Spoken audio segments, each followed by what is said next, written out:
पहाड़ियों के बीच बसा था धुंधपुर गांव। ये गांव जितना शांत था उतना ही रहस्यमय भी। गांव के बाहर एक पुराना पीपल का पेड़ था, जिसके बारे में कहा जाता था कि सूरज ढलते ही वहां मौत मंडराने लगती है। कोई भी आदमी सूर्यास्त के बाद उस रास्ते से नहीं गुजरता था। रवि, जो एक पत्रकार था, इन अफवाहों पर विश्वास नहीं करता था। उसे लगा यह सब अंधविश्वास है। वह इन रहस्यों पर एक रिपोर्ट लिखना चाहता था। गांव वालों ने बहुत मना किया। बाबू, रात को उस पेड़ के पास मत जाना, जो गया वो बदला नहीं। लेकिन रवि हंस दिया। उस रात करीब 10 बजे रवि कैमरा और टॉर्च लेकर पीपल के पेड़ की ओर चल पड़ा। चारों ओर सन्नाटा था। हवा अजीब सी सिसकियां ले रही थी।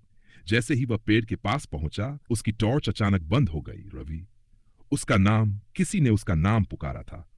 रवि का दिल जोर जोर से धड़कने लगा। उसने पीछे मुड़कर देखा, कोई नहीं। तभी पेड़ के नीचे एक परछाई हिलती दिखी। परछाई धीरे धीरे एक औरत का रूप लेने लगी। उसके सफेद कपड़े खून से सने थे, आंखें काली, बाल बिखरे हुए और गर्दन टेढ़ी। वह औरत जमीन से कुछ इंच ऊपर तैर रही थी। रवि पीछे हटने लगा, लेकिन उसके पैर जैसे जड़ हो गए हों। आज में बोला, तुम कौन हो? औरत की हंसी जंगल में गूंज गई। मैं सीमा हूं, इस गांव की बहू। फिर हवा तेज हो गई और अचानक रवि के सामने दृश्य बदल गया। उसने देखा 30 साल पहले की एक रात। सीमा को उसके पति और ससुराल वालों ने इसी पेड़ के नीचे जिंदा जला दिया था। वह जहेज। सीमा चिल्लाती रही, लेकिन गांव चुप रहा। दृश्य खत्म हुआ। रवि जमीन पर गिर पड़ा। उसकी आंखों से आंसू बहने लगे। मुझे माफ कर दो, मैं सबको सच्चाई बता दूंगा। सीमा पास आई। उसकी ठंडी उंगलियां रवि के माथे को छू गईं। सच बोलना, वरना। उसकी आवाज फुसफुसाहट में बदल गई।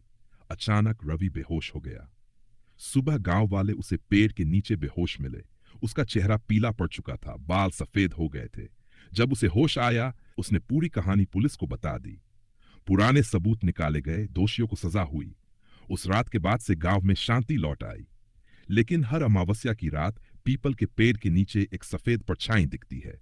अब वह किसी को नुकसान नहीं पहुंचाती, बस खड़ी होकर देखती है, जैसे कह रही हो, अब इंसाफ मिल गया है।